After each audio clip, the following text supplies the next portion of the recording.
Saya tidak mau membuka aib orang walaupun dia telah menyakiti saya. Bagus. Tapi dia sendiri yang dedahkan aibnya. Awak tak salah. Salahkah saya? Oh, dia ditanya juga dia. Salahkah saya karena tidak buka mulut sebelum ini?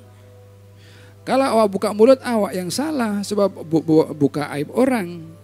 Kalau orang itu dah buat salah atau dia ada aib, kita tidak membukanya, sikap kita itu sudah betul karena man satara musliman satarahullah. Orang yang tutup aib orang muslim, dia akan ditutup aibnya. Artinya orang muslim itu ada aib, tapi kita tak dedahkan.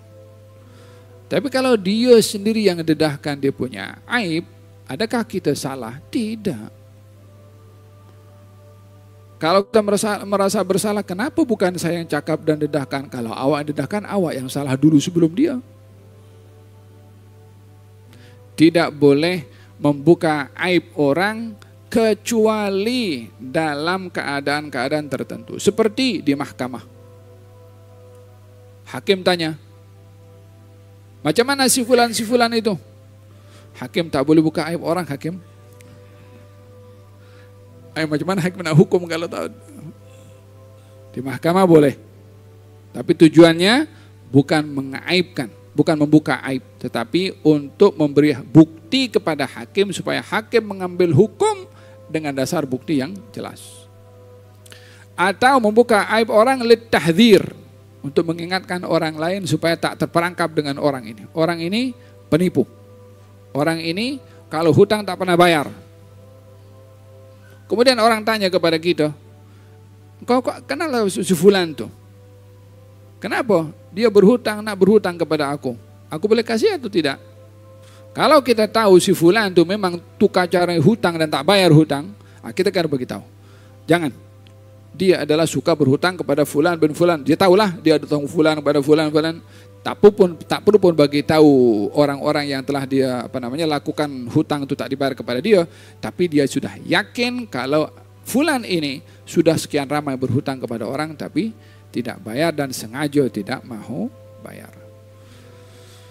Faham Tom? Untuk memberikan peringatan kepada orang supaya tak terperangkap dengan kejahatannya, boleh. Kalau seorang perempuan datang kepada Rasulullah, ya Rasulullah, saya dirisik oleh fulan bin fulan. Kata Nabi, si fulan suka pukul, yang si fulan satu lagi kedekut. So Nabi bagi tahu sikapnya dua orang itu supaya si perempuan itu tak terperangkap dengan sifat laki-laki itu yang suka memukul atau yang dia kedekut walaupun dengan keluarganya. So dalam hal ini membuka aib orang itu dilarang kecuali dalam setengah keadaan sahaja. Faham Tom? Boleh tak buka aib orang dekat Facebook? Anda akan tanggung dosa semua orang yang dia terperangkap atau dapat informasi tentang yang disampaikan itu kepada semua orang. Dia aibkan, dia, macam semalam saya ceritakan kalau orang nak beli nomor ekor, kita ambil gambar, kita masukkan Facebook. Itu orang hanya dosa beli nomor ekor, tapi yang sebarkan dosanya lebih banyak. Setiap orang yang termakan dengan informasi yang salah daripada orang ini, dia telah mengaibkan orang itu di setiap orang itu. Siapa nak tanggung dosa itu?